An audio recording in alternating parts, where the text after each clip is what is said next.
Assalamualaikum warahmatullahi wabarakatuh. Pada video kali ini kita masih membahas latihan soal penilaian akhir tahun matematika wajib kelas 10. Kali ini untuk materi perbandingan trigonometri pada sudut-sudut yang berelasi. Kita awali dari soal pertama. Hitunglah nilai-nilai trigonometri berikut. Yang A, sin 210 derajat. Nah, untuk menyelesaikan semua soal ini kita butuh hafal nilai-nilai trigonometri untuk sudut istimewa di kuadran 1. Nah, patokannya selain itu juga kita perlu tahu nilai-nilai trigonometri yang positif di setiap kuadran. Seperti ini ya. Jadi di kuadran 1 ini semuanya positif. Di kuadran kedua yang positif adalah sin. Kemudian di kuadran ketiga yang positif adalah tangen. Dan kuadran keempat yang positif adalah kosinus. Nah, caranya seperti ini. Sin 210 derajat. Jadi paling awal yang perlu kita lakukan adalah menyatakan sudutnya ke dalam bentuk penjumlahan ataupun pengurangan yang menggunakan sudut 180 derajat ataupun 360 derajat. Pilih yang terdekat. Nah, 210 derajat ini berarti terdekatnya dengan 180 derajat. Sehingga agar menjadi 210, 180 derajat ini perlu ditambahkan dengan 30 derajat. Nah, ini langkah pertama. Kemudian kalau sudah dinyatakan seperti ini, intinya kita hanya menggunakan nilai trigonometri dari sudut yang kecil, yaitu 30 derajat. Jadi sin 30 derajat. Hanya saja tetap perlu memperhatikan letak kuadran dari sudutnya. 210 ini sendiri letaknya ada di kuadran ketiga, yang mana kita tahu kuadran ketiga nilai yang positif adalah tangen. Sehingga nilai dari sin 210 di kuadran 3 ini adalah negatif. Beri tanda negatif di sini ya. Jadi tinggal ditentukan nilainya dari min sin 30. Sin 30 adalah setengah. Jadi min setengah. Lanjut yang B. Kosinus 300 derajat. Nah, ini caranya sama ya. Kali ini 300 derajat berarti lebih dekat dengan 360 derajat. Jadi kita bisa nyatakan di sini sebagai cos 360 derajat dikurang. Biar dapat 300 berarti dikurang 60 derajat. Sama. Kita pakai sudut yang kecil. Jadi setara dengan cos 60 derajat. Dan kita lihat 300 derajat ini masuk di kuadran keempat yang positif adalah kosinus. Berarti tetap ya ini nilainya positif. Cos 60-nya adalah setengah. Itu yang B. Yang berikutnya yang C. Tangen 150 derajat. Ini 150 terdekatnya dengan 180.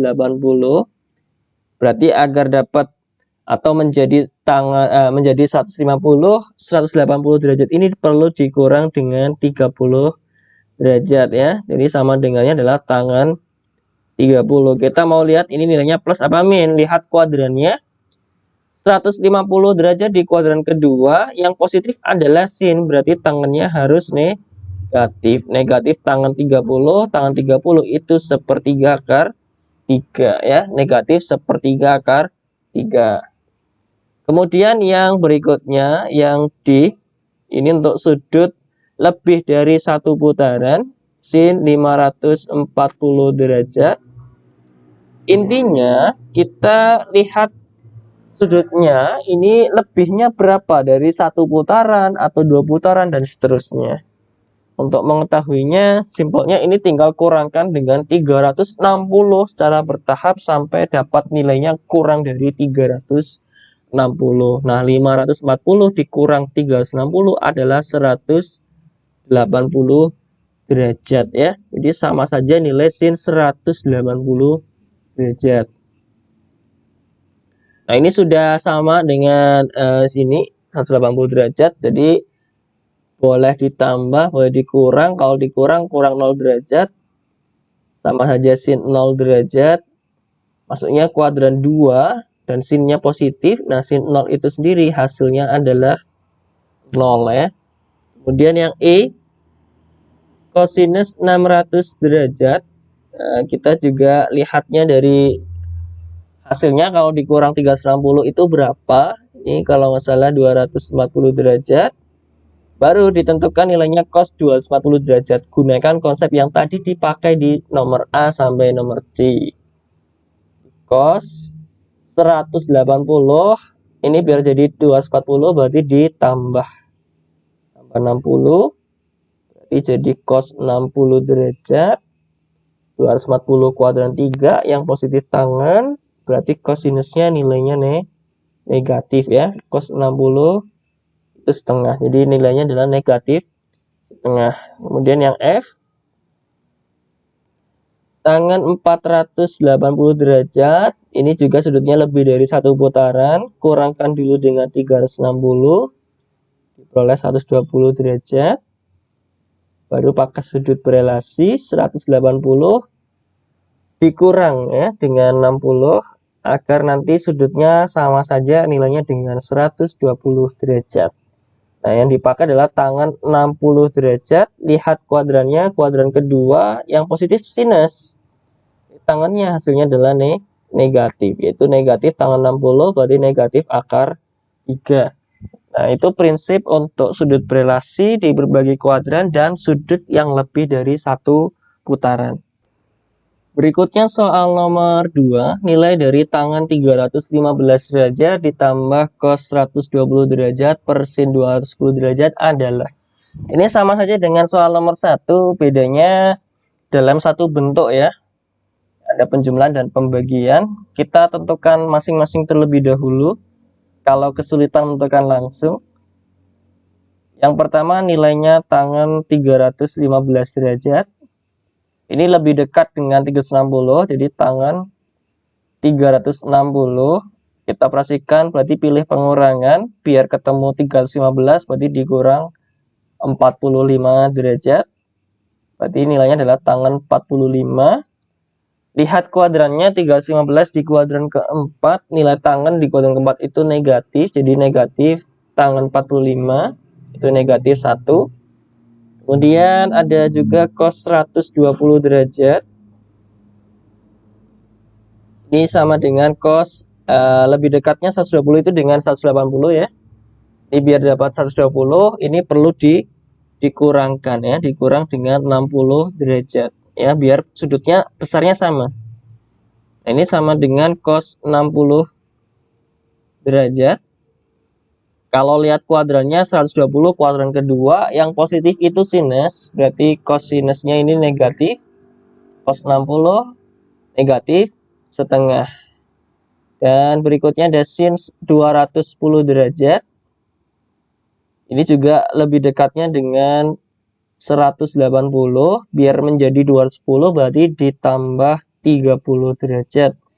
Ini sama dengan sin 30 derajat. Karena 210 derajat di kuadran ketiga, yang positif adalah tangan, berarti sinusnya juga harus negatif. Negatif sin 30 berarti negatif setengah. Baru kita tentukan ya hasil yang dari operasi yang diminta. Tangan 315 derajat ditambah cos 120 derajat. Ini semuanya dibagi dengan sin 210 derajat ya, masukkan nilai-nilainya.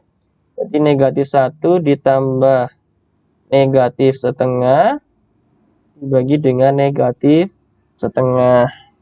Negatif 1 ditambah negatif setengah itu negatif 3/2 dibagi negatif setengah. Negatif bagi negatifnya jadi positif, 3/2 dibagi setengah, ini sama saja dikali 2/1 ya. Ini sama dengan 3 sebagai nilai akhirnya. Kemudian untuk soal berikutnya di nomor 3, 4, dan 5, ini tipe soal yang sama. Namun pada video kali ini yang saya bahas adalah soal nomor 4. Untuk nomor lainnya silakan untuk latihan. Penyelesaian untuk soal nomor 4. Jika cos X sama dengan min 2/3, ini diketahui cos X adalah negatif 2/3, kemudian X-nya di kuadran ketiga ya, di kuadran ketiga. Maka tentukan nilai dari A sin X dan B yang B adalah tangen X. Ini nilai negatif di sini tuh menyatakan letak kuadrannya ya, dan sesuai kosinus di kuadran ketiga itu bernilai negatif. Untuk menentukan nilai sin maupun tangen, kita perlu bantuan sebuah segitiga siku-siku yang salah satu sudutnya adalah sudut X. Katakanlah yang sudut ini ya. Dan kita tahu bahwa kosinus itu samping per miring. Ya, kosinus X adalah min 2/3. Kita tahu kosinus itu adalah samping per miring. Ini nilainya min 2/3. Karena di sini samping dan miring menyatakan panjang sisi, kita tidak menuliskan nilainya sebagai bilangan negatif ya. Negatifnya cukup di artikan ini sesuai dengan letak kuadrannya saja. Jadi asumsikan sampingnya adalah 2, miringnya adalah 3. Nah, kita mau cari sisi depannya ini menggunakan Pitagoras ya. Depannya adalah akar miring kuadrat kurangi samping kuadrat. Di akar 3 kuadrat kurang 2 kuadrat. Yaitu akar 9 kurang 4, nilainya adalah akar 5. Nah, ini digunakan untuk menentukan yang A, sin X. Nah, sin X ini atau sinus ini adalah depan per miring. Nah, tinggal masukkan saja, depannya adalah akar 5 per miringnya adalah 3. Dan jangan lupa lihat kuadrannya. Di kuadran 3 ini kita tahu nilai sinusnya akan bernilai negatif. Sedangkan kalau tangen ini akan bernilai positif ya. Ini berikan tanda negatif di sini. Di min akar 5/3 atau boleh ditulis min 1/3 akar 5. Kemudian yang B, nilai dari tangen X. Tangen ini adalah depan per samping. Depannya apa yang sudah kita peroleh, yaitu akar 5. Sedangkan sampingnya adalah 2. Karena di kuadran ketiga tangen positif, ini tetap ya. Atau boleh dituliskan jadi setengah akar 5. Nah, kurang lebih seperti itu untuk penyelesaian di soal nomor 4. Nantinya untuk soal nomor 3 maupun 5 caranya sama ya. Jadi gambarkan dulu sebuah segitiga bentuk yang berupa segitiga siku-siku. Kemudian salah satu sudutnya adalah sudut yang diketahui dan gunakan konsep perbandingan trigonometri pada segitiga siku-siku terlebih dahulu untuk menentukan panjang sisi yang belum diketahui menggunakan Pitagoras. Baru setelah itu cari yang ditanyakan dan jangan lupa perhatikan kuadrannya. Nah, mungkin itu saja untuk pembahasan pada materi perbandingan trigonometri sudut berelasi. Semoga bermanfaat. Assalamualaikum warahmatullahi wabarakatuh.